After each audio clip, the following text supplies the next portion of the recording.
Well, Judd Dunning may have an answer to that in his new book, 13 and a half Reasons Why Not to Be a Liberal and How to Enlighten Others. He hopes to answer just that. Judd, we probably don't have time for all of them, but why don't you give us a top 2 or 3? I want to know what the half is. Okay, you got it. Well, listen, there's 13 reasons. We could have written 1,000. We had to redact it down. We didn't want to create war and peace. There's a lot of reasons not to be a liberal right now. And as far as getting along, our mission is for people to understand conservatism. But for right now, I think until January 20th, the middle is dead. So just try to find some humor and try to stay out of each other's way until this is all over.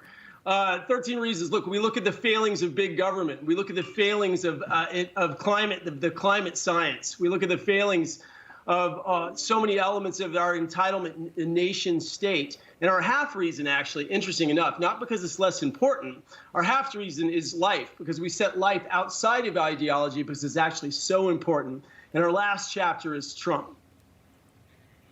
So the last chapter is, oh, I'm sorry. I was actually trying to pull you up on Twitter. I just got busted. I followed you, by the way. Thank you. So the last paragraph, just the last paragraph has to do with the last chapter with President Trump?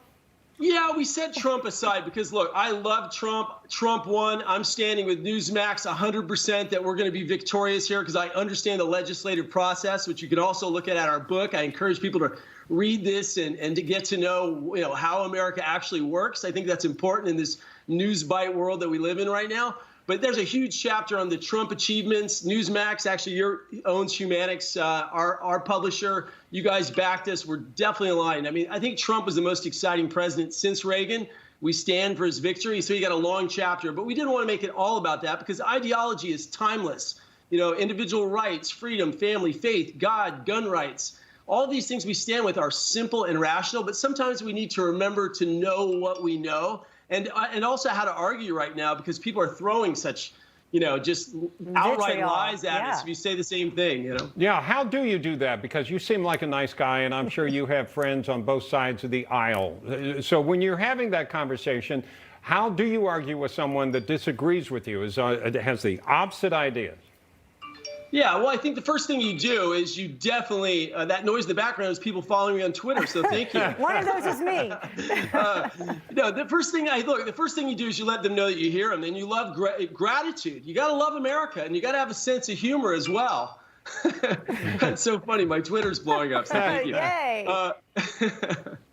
But gratitude is the key. I mean, if you're grateful, like 240 plus years, we've had an amazing experiment, like a Goldilocks zone in the world of freedom, of free speech, of prosperity.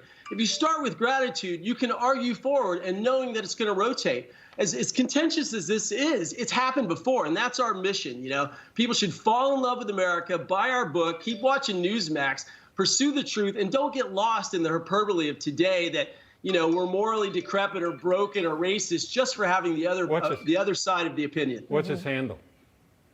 What is it? I actually just did a search at the top of Twitter of Judd Dunning, and it came up. So that's how I followed you. We're helping you here. But finally, just quickly, your best advice for people who may be able to travel home for the holidays. You got family members, they don't necessarily agree with you. You don't want to start fighting over the dinner table. What do you think you should do? Well, I have to repeat this because Sean Spicer was pretty funny on this. Look, if somebody calls us a racist, you just got to jump to something insane. So we're like, okay, well, I'm racist, you're a pedophile, pass the potatoes. I mean, you got to shock them out of the inanity of this whole thing, and then just pivot and get away and find common ground right now. But you can't go into, if somebody repeats the same thing over and over and over again, that doesn't mean it's correct. All right, at Judd Dunning. Thank you, Mr. Judd Dunning, joining us now. Thank you so much, sir.